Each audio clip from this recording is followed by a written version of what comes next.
What's up everyone? Today we're gonna look at Captain America, the First Avenger, and also the first figure in the Marvel Legends 20th anniversary line. So before we open him, let's have a quick look at the packaging. And for that, I'm gonna bring in the last Toy Biz Marvel Legends that I have still on card. The backdrop is a textured blue with the superhero logos and symbols on the sides of the card, and that's really brought over as an homage to the original Toy Biz Marvel Legends. He also comes with an insert at the back, and it's only a single piece, which is a poster and a backdrop, compared to the entire comic book that we got from the Marvel Legends in the past. That's the sign of the times that we're living in, but that also means that we get a lot more updated technology and articulation for the design and paint for the figure itself. Coming down to the front, of course, we have that iconic Marvel Legends logo, brought over from the Toy Biz days. There's even a circular feature stickers on the front of the plastic bubble. So this definitely hits all the nostalgic notes.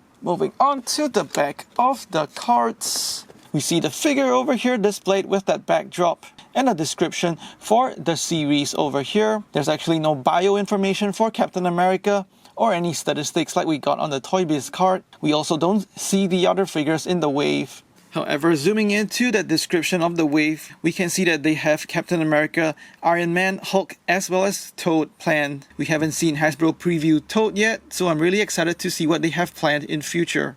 And finally, coming down to the bottom of the card, we have the product information as well as the barcode.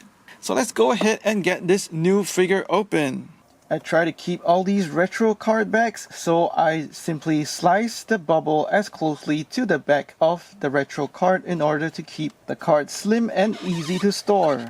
And while I'm slicing the bubble off the card, I just gotta make sure that the insert is away from the knife to prevent damaging that insert.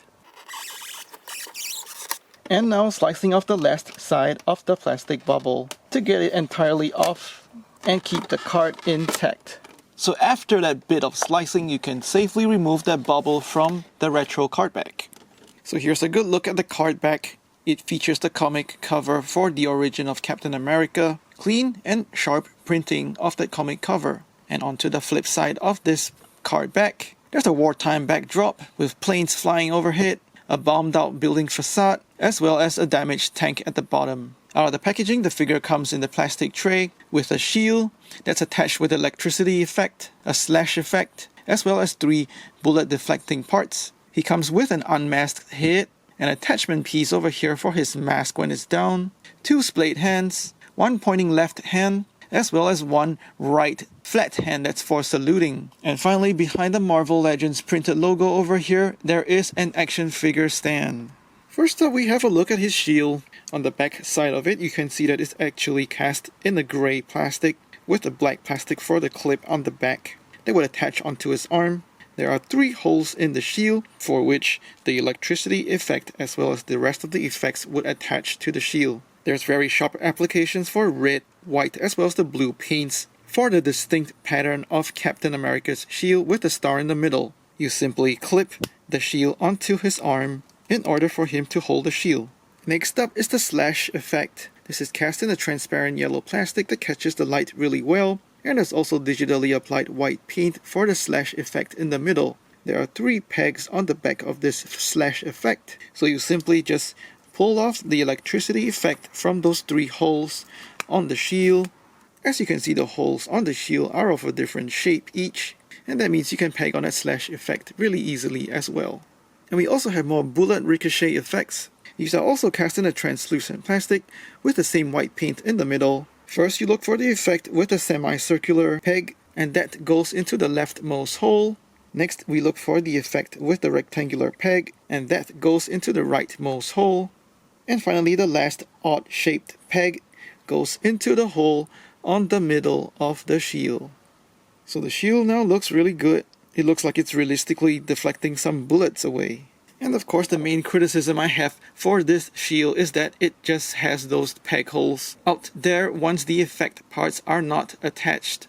And this looks really odd. Hasbro should have given us some pegs to at least fill those holes once the effect parts are not attached. And it's easy enough to say that you can find a separate Captain America shield, but the colors on the previous Captain America shield are more dull and definitely not a good match to use with this figure at all. One possibility is to use the shield from the Marvel Now Captain America, which also has similarly vibrant blues and reds. I don't actually have that figure with me right now because it's in storage, but that's one of the ideas that you could go with. Next, the clip for the shield feels rather tight around his hand, and I'm just afraid that the stress could cause the clip to break. Once you remove the clip from his hand, you can see that it leaves a little bit of compression marks on his hand. So I don't recommend you leaving that shield on his hand for a long time.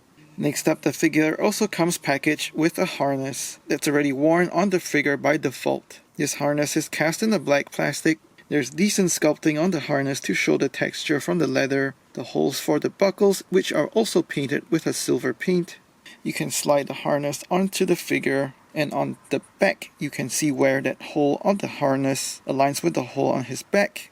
And this is where you flip the clip on the back of his shield for the peg that goes into that hole.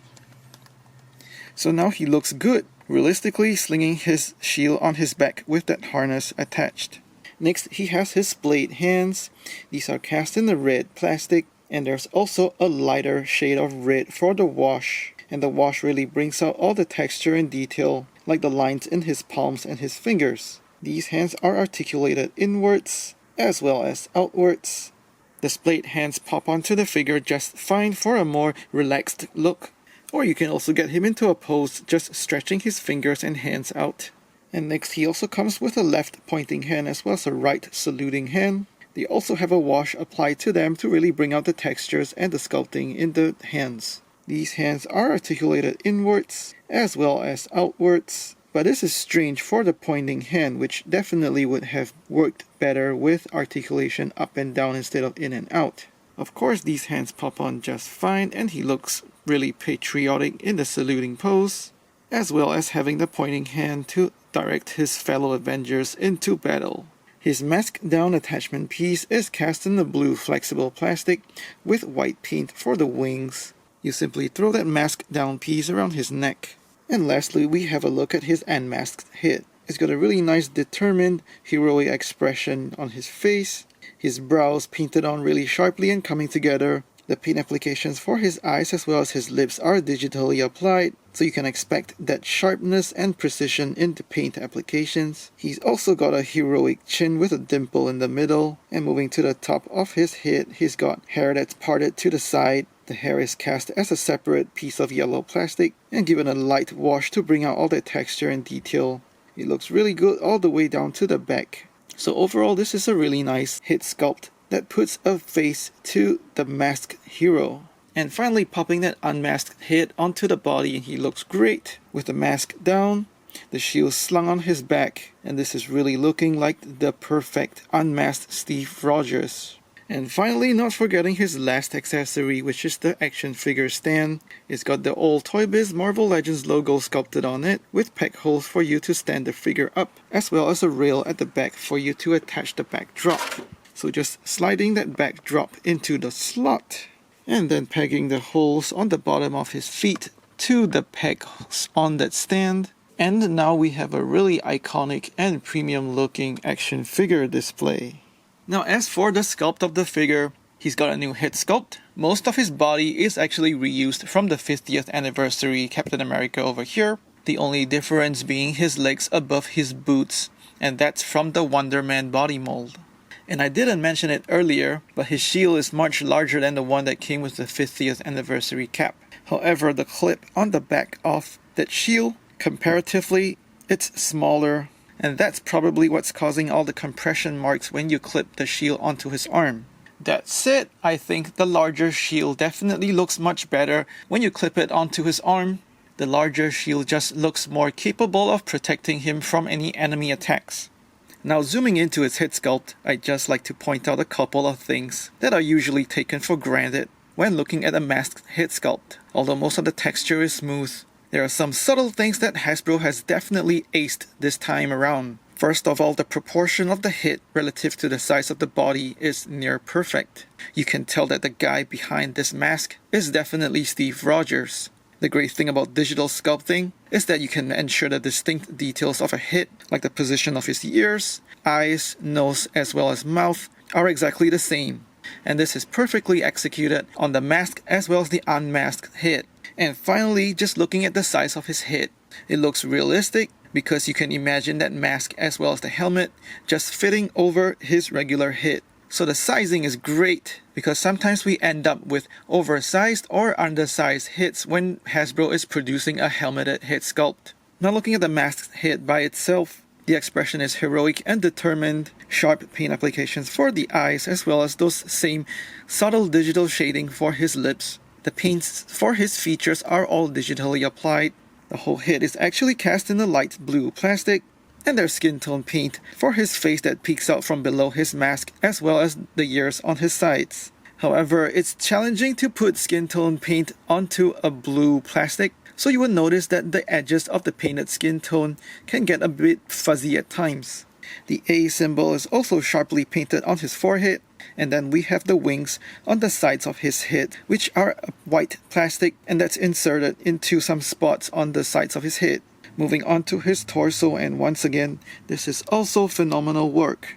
It's a separate flexible plastic overlay onto his harder plastic torso. This overlay is a slightly darker blue, while each and every scale on his upper chest is individually painted with that lighter shade of blue that matches the rest of his body like his head. Just observing every single painted scale, and that's just really eye-popping detail. The darker blue plastic below adds a layer of depth and really brings out the sculpt and detail in his chest. The white star in the middle is also really sharply painted, and now when you come down to his abdomen area, it's a white plastic with red painted for the stripes, and on top of that red is also a darker red wash. That darker red goes into the contours of his ab muscles, really bringing out the sculpt once more. And we come to his arms. We also see the same eye-popping detail for the paints on his scales.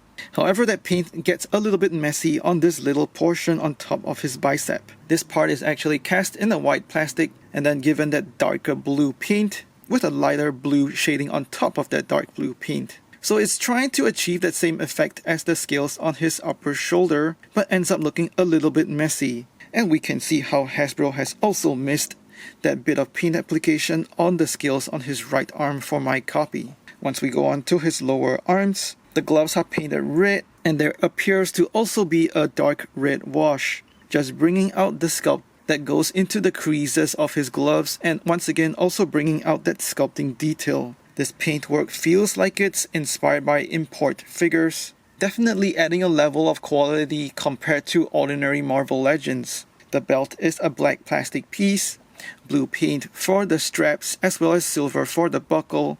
Moving on to his legs, it's just a plain blue plastic, while on his boots there are red plastic, but also once again given that darker red wash. And impressively, it's also applied on his feet, once again bringing out those creases in that sculpting. Really fantastic work. And all that painting and shading is also equally sharply painted and eye-popping on the back of his torso as well, even on the back of his boots too. So this figure really feels like it's been given that premium paint treatment. For articulation, his head is on a ball hinge, so you can spin it all the way around. He gets a little tilt sideways, able to look down pretty well thanks to the hinge as well as up. Swivel hinge at the shoulders, and it feels detented as it goes all the way around and comes out pretty far. Upper bicep swivel for 360 spin. Double hinged elbows that give you quite a good range, just slightly hindered by the sculpting of the glove. Swivel hinge at his wrist for 360 and articulates in and out. Mid-torso ab crunch for forward bend as well as backward bend. This time it actually disrupts the sculpting, but you won't have to bend him so far back in most poses. Waist swivel for 360 spin. Ball jointed hips, but they don't go out that far. No problems forward and backward. Upper thigh swivel for 360 spin. Double hinge knees that get you quite a good range. There's a cut above his boot for 360 swivel. Ankle articulation upwards as well as downwards. And finally ankle pivot outwards and inwards. The figure is a great build, definitely has a commanding shelf presence. That's really fitting for the leader of the Avengers. The only pity is the holes in the shield cannot be filled, but that's probably some way to 3D print some white blocks of plastic, because all these holes just fall on the white parts of the shield. The hole in the shield is a bit annoying, but once you put on those effect parts, it really looks great, especially once you pose in with enemies. And over here I have Baron Zemo carrying out that slash attack on his shield, and it looks great. And over here, coupled with the action figure stand, I can get him charging into a barrage of bullets from the Red Skull. The action figure stand helps get him into a dynamic pose, even having him balance on one leg. And of course, the electricity effect would make for a great team up with Thor. So over here, I'm trying out some shield and head swaps between the two Captain America action figures. The colors on the shields don't match their respective outfits, although the unmasked head actually fits the previous figure pretty good. The darker colored masked head actually looks kinda small on this body, even though they're the same size and sculpt. And here we are with more head swaps, this time swapping their default head sculpts, as well as the gripping hands from this Captain America, and the saluting and splayed ones from the new one. You can see that size-wise they're okay, but colors don't actually match too well. And I suppose you can fudge that shield throwing hand from the 50th anniversary Captain America, so this works pretty well to get him throwing his shield. And also here is a head swap from the Gameverse Stealth Captain America. It looks a little small to the body and sits just slightly high on that neck. And here's also a head swap with Red Skull, and they are pretty compatible in terms of size and proportion. Captain America stands at about 6.5 inches, and that's about 16.5 centimeters.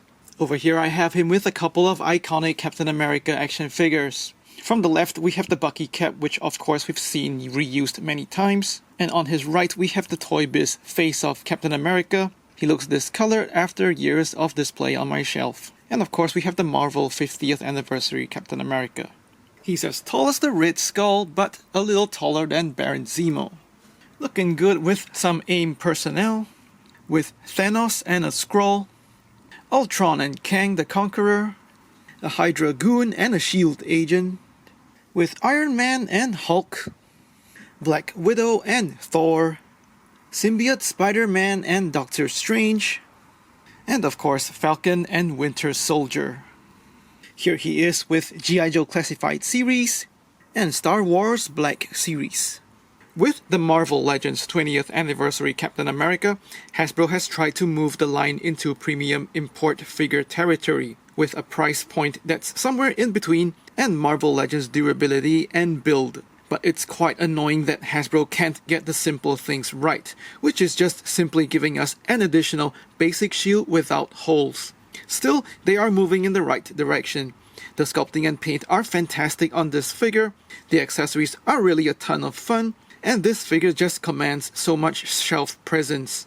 This is the definitive Captain America figure for your collection. Please like and share this video, let me know what you think in the comments below, and subscribe to my channel for more toy reviews. Thanks for watching, take care and stay safe.